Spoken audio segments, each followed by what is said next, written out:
ကဲဒီတခါပြောပြမယ်အကြောင်းအရာကနော်လူတိုင်းကအဲ့ညံလန်းကြောင်းအထက်ကလေးမှာတွေးလိုက်တိုင်းဂံပြကြက်ချေလားလို့မေးတဲ့အတွက်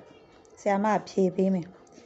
အဲ့ဒီဥကောင်းလန်းကြောင်းမှာတခါလေကြားလို့ရှိရင်အလဲကောင်းမှာအသက်လန်းကြောင်းနဲ့ထွက်လာတဲ့လန်းကြောင်းပေါ်မှာညံလန်းကြောင်းကလက်ဝါးပြင်ကိုကန့်လန့်ပြလျှားလိုက်ရှိတယ်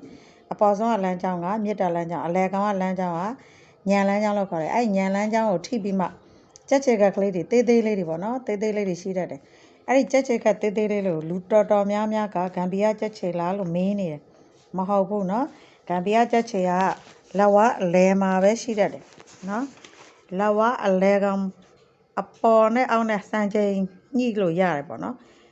အပေါ်အတိုင်းတာနဲ့အောက်တိုင်းတာတွေမှာဂမ်ဘီယာကြက်ချေကငြိမ်တယ်ခုကကြာအဲ့လိုမဟုတ်ဘူးကြက်ချေကသေးသေးလေးတွေကညံလန်းမှာလာပြီးတော့ထိနေတာမျိုးရှိတယ်အဲ့လိုထိတဲ့အခါမှာလက်ညှိုးအောက်ကကြာတာရေးပေါ့နော်ကြာတာရေးဂျုံကုံအောက်တက်တဲ့မှာညံလန်းချောင်းမှာရှိလို့ရှိရင်ထိကိုက်နာကျင်စေတတ်တဲ့မတော်တဆခေါင်းကိုထိကိုက်တတ်တဲ့နာကျင်စေတတ်တဲ့ဒဏ်ရာရမယ်သူများကိုအုပ်ဆိုးလိုတဲ့စိတ်နဲ့ရဆက်စိတ်တွေထားရှိတဲ့အတွက်ထိကိုက်ဒဏ်ရာရတတ်တာအဲ့ဒါဆိုရန်ဖြစ်တတ်တာပေါ့နော်နောက်လက်ခလဲအောက်မှာရှိတယ်ဆိုရင်ညံလန်းချောင်းရဲ့အထက်ကလေးမှာရှိလို့ရှိရင်သူကြတော့ပောက်ကွဲစေတတ်တဲ့ဒဏ်ရာမျိုးရတတ်တယ်ပောက်ကွဲစေတတ်တယ်ဆိုတော့တနတ်တို့ဘုံတို့မှန်တတ်တယ်လို့ပြောတာပေါ့လက်ခလဲအောက်ရဲ့ညံလန်းချောင်းအထက်လေးကကြက်ချေကပ်ကိုဆိုလိုတယ်